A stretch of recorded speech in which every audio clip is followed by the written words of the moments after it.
So here's a demonstration of why we need transactions. We've got a very short PHP program, trnt.php. That's transfer, no transactions. We're not going to be using transactions yet. Let's see what can go wrong. That's a PHP program. It takes in the name of two people, the payer and the payee, from the command line, and the amount of money you want to transfer from this person to this person. And we connect using PDO to MySQL.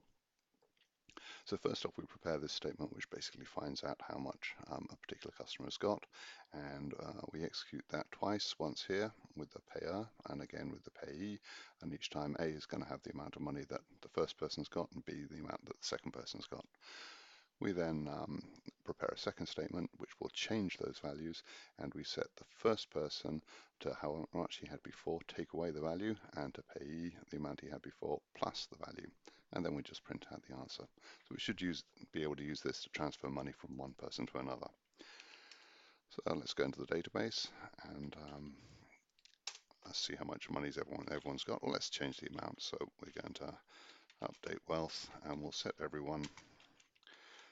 amount equals to 100. So both people are starting with 100 to start with, and let's just see that that's worked. Select star from wealth. Okay, so both people have got £100, and let's try transferring some money from one to the other. So the command to do this is like this. So we've got PHP, name of the program, Andrew's the person paying, Brian's the person who's receiving the money, and £1 is the amount we're transferring. Let's just run that. And now Andrew's got 99, Brian's got 101, as you'd expect, and we can look in here. That seems to have worked. We can put that money back again. So let's transfer -£1 from Andrew to Brian, and that should put us back at the original state. Fantastic. Okay, so we can do that once. Of course, if we can do it once, we can do it 100 times. So let's do it 100 times.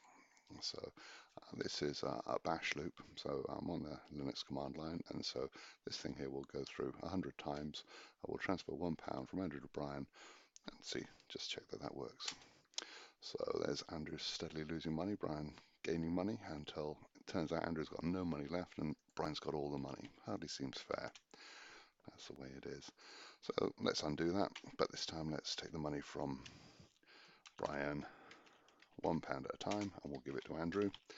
So that should be £1 going the other way 100 times, and we should end up even Stevens. Everyone's got the same amount of money after we've done those. Well, that's all very well, but what happens if we try and do both at the same time? So that's one command. So that's taking money from Brian and giving it to Andrew.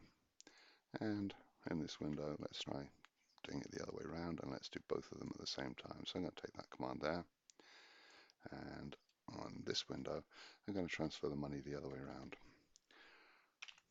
Whoops, let's do -1. So in the top window, Brian is giving Andrew £1. In the bottom window, Brian's giving Andrew -£1. When we do both of them, do that one first, and then when that's finished, we'll do this one. So Brian's got all the money, Andrew's got none. Do this way, and everything goes back the way it was. Fantastic. All right. Well, let's do them simultaneously.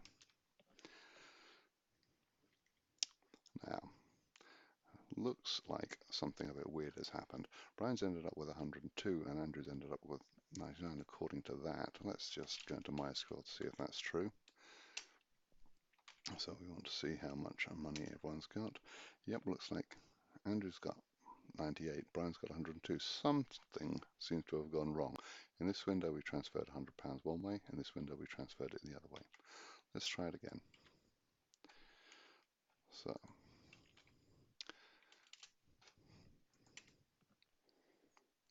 okay, we're running both at the same time. Okay, this is looking a good deal worse. Can I just go in? Can you see Brian's got 101 and Andrew's got 96? Let's see how much money everyone's got. Okay, now this is much more troubling. It turns out that Andrew's got £96, Brian's got 101. Somehow, we've lost £3. Those two numbers should add up. Every time we added money from one account and we sent it to the other. But somehow, it seems that we've lost £3 from the universe. Money just shouldn't do that.